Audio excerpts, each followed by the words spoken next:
É a misericórdia dele, é a graça.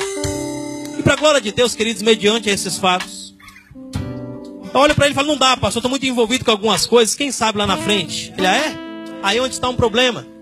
Pois Deus já fez uma promessa na sua vida, avisando a sua esposa. Falou com a sua mãe também, a promessa dele não volta atrás. O problema é que o diabo já se desesperou vendo isso. E já preparou uma armadilha para você lá na frente. E tem uma cadeira de rodas reservado para você. Você não quer aproveitar hoje a oportunidade de voltar andando para a presença de Deus, não? Aproveita hoje a oportunidade. Olhei para ele e disse, pastor, se for para ir para uma cadeira de rodas, eu prefiro a morte. Prefiro morrer, usar fralda geriátrica, ficar sentado na cadeira de rodas, nem pensar. Eu prefiro morrer do que ir para uma cadeira de rodas. Falou, não tem problema não. Após essa profecia lançada, passou-se apenas uma semana. Estou vindo em uma perseguição policial.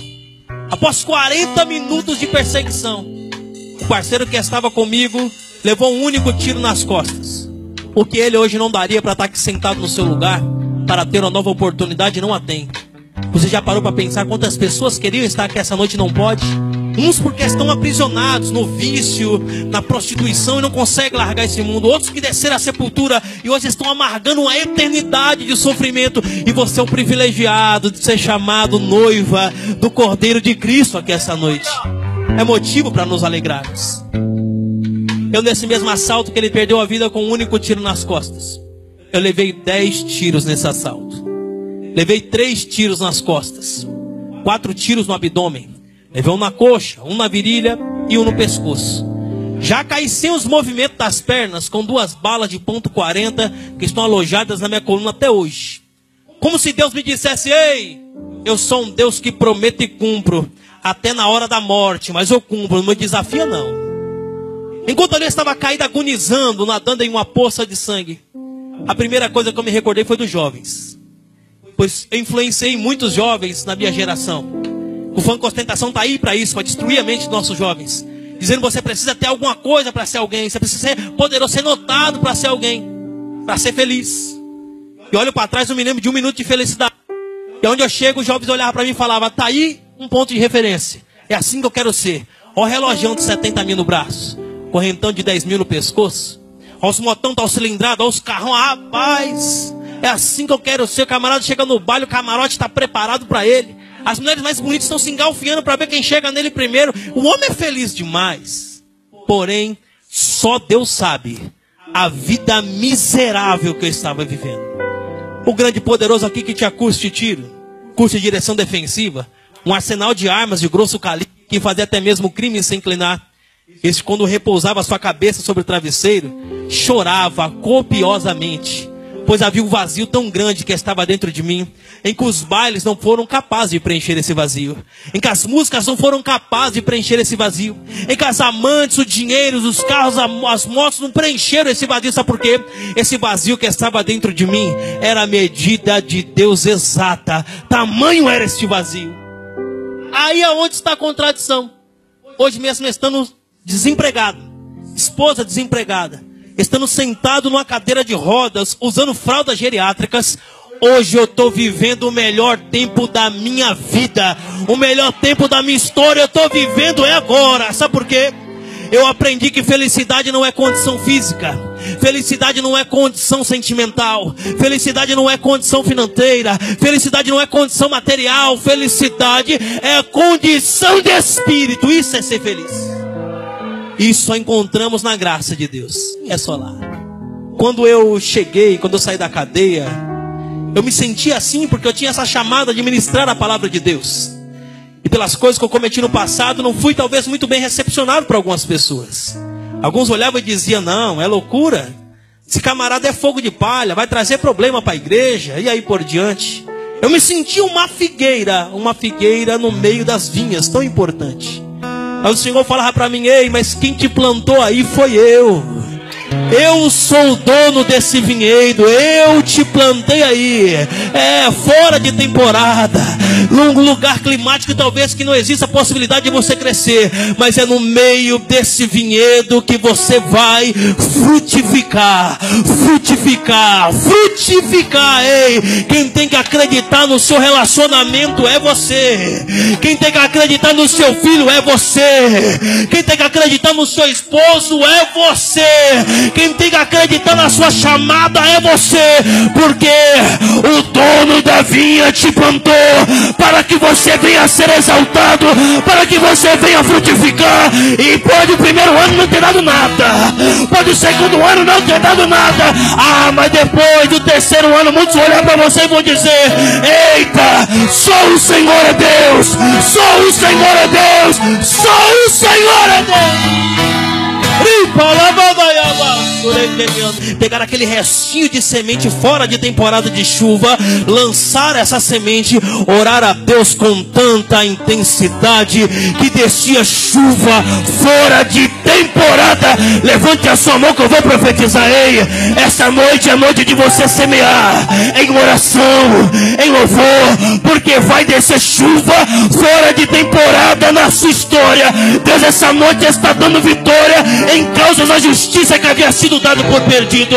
Essa noite Deus também está dando contratos assinados para te abençoar, para te dar vitória, porque é chegado um tempo de uma colheita na presença dele, fora de temporada. Entrou aqui essa noite talvez dizendo: Senhor, o porquê de tanta prova? Senhor, o porquê de tanta luta? O porquê de tantas decepções? O porquê de tantas portas fechadas? É porque Deus está te ensinando algo. Mas esse ano não será marcado por ano da decepção. Esse ano não será ano marcado por ano da separação, ano da derrota, não, ano da enfermidade, ano da morte, não. Esse ano será marcado pelo ano do cumprimento da promessa de Deus na sua história.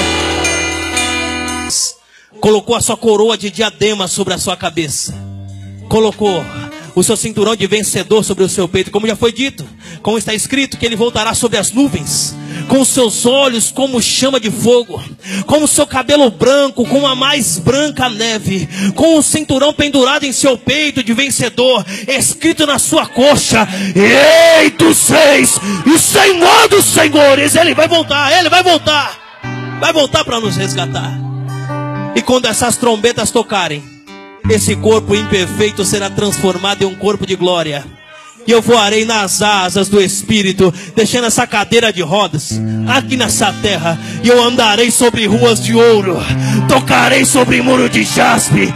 Outra vez estarei de pé para abraçar o autor e o consumador da minha fé. E lá comigo estará você, junto com seu esposo, com a sua esposa, com seu pai, com os seus filhos, juntos no trono de Deus, louvando junto com os anjos, dizendo: Santo, Santo, Santo, Santo é o Senhor dos exércitos, e toda a terra está cheia da sua glória.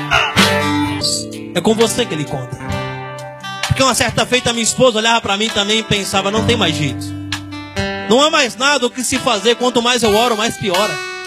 Agora tem envolvimento com o crime organizado, tá tendo, com parceiros do crime organizado pra cima e pra baixo. Agora fechou a tampa do caixão e lacrou mesmo, acabou. Tá tudo perdido. Até filho fora do relacionamento já tem, só testemunho. Ela pega as malinhas dela em casa e fala: ei, eu sou uma figueira plantada no meio das vinhas. Acho que eu vou desistir, eu não nasci pra isso. Não tem jeito, eu não aguento mais, eu vou parar. E quando ela tá fazendo as malinhas pra ir embora de casa, o Espírito Santo diz pra ela: ei, vai lá na Debrais, no Parque Novo Mundo lá, que hoje eu quero falar com você. De uma maneira tão objetiva, tão profunda, que hoje você vai sair de lá voando nas asas do Espírito. E quando ela vem para um lugar como esse, esperando a resposta de Deus, Deus diz para ela: ei, volta para sua casa, desfaz as suas malas, pois és para mim o vaso escolhido, e uma pedra preciosa este. Eu vou libertá-lo, irei transformá-lo em um pregador de elite, em que nem você e seus familiares serão capazes de acreditar. Tamanha obra tenho na vida deste. Sabe o que ela faz? Rapaz, agora a figueira acreditou que ela foi plantada no meio das vinhas, mas ela tem uma promessa. Ela tem uma marca de uma promessa sobre a vida dela. E ela desfaz as malas em casa já louvando, queridos, queridas, se adorando, glorificando com o crente assim. E quando ela glorifica a Deus, agora Deus envia um pastor até a minha casa, porque primeiramente, ardeu aquela chama no meu peito de retornar para casa, depois de 20 dias desaparecido, Natal, Ano Novo, casamento, só testemunha. Ardeu aquela chama no peito de voltar, porque Deus está trazendo de volta, viu? Esse ano é ano de restituição. Deus vai devolver tudo o que você perdeu. Tudo que o diabo tomou, Ele vai devolver de volta. E vai vir transformado, quebrantado, modificado. Tudo que o Espírito Santo, o adestrador, já fez para entregar em suas mãos aqui essa noite. Aí quando eu volto para casa, esperando aquela recepção. Que recepção, pastores? Aquela recepção do taco de beisebol, do rolo de amassar pastel. Quando a gente está nesses problemas, é assim que as mulheres agem. E quando eu chego em casa, mal sabia que o adestrador tinha passado lá primeiro, pastor. Aí quando eu chego em casa, eu vi assim, chegar, bom dia, amor da minha vida. Imagina o susto que eu não levei. Misericórdia, será que não é emboscada não, vaso? Acho que é emboscada. Não é possível, não é emboscada. A gente fica meio assustado. Repita comigo essa noite, Deus está nos entregando ferramentas novas para trabalhar. Chega de tomar as mesmas atitudes. Então comecei a gritar, Jesus, ó filho de Davi, tem misericórdia de mim, Pai.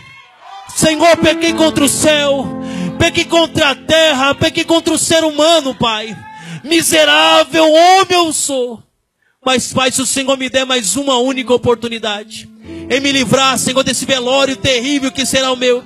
Se o Senhor me der mais uma chance, Pai, de eu presenciar o crescimento dos meus filhos, Pai, eu te prometo que eu irei honrar a sua serva na face dessa terra. Eu irei pregar a sua palavra, sentado naquela cadeira de rodas, o resto da minha vida, se for necessário. Mas me dá mais uma chance.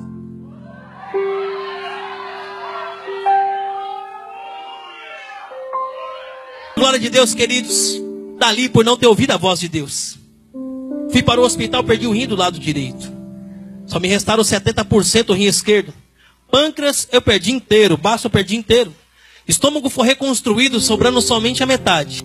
Fora a lesão medular irreversível através das 2 balas de ponto .40 que estão alojadas na minha coluna até hoje. Lembra-se do que Salomão escreveu em Provérbios? O homem que muitas vezes, chamado a serviço, endurece o seu coração a se inclinar, será quebrantado. Talvez sem que haja cura. Isso diz a Bíblia, não é eu não. Não é eu quem fala, não é a palavra de Deus.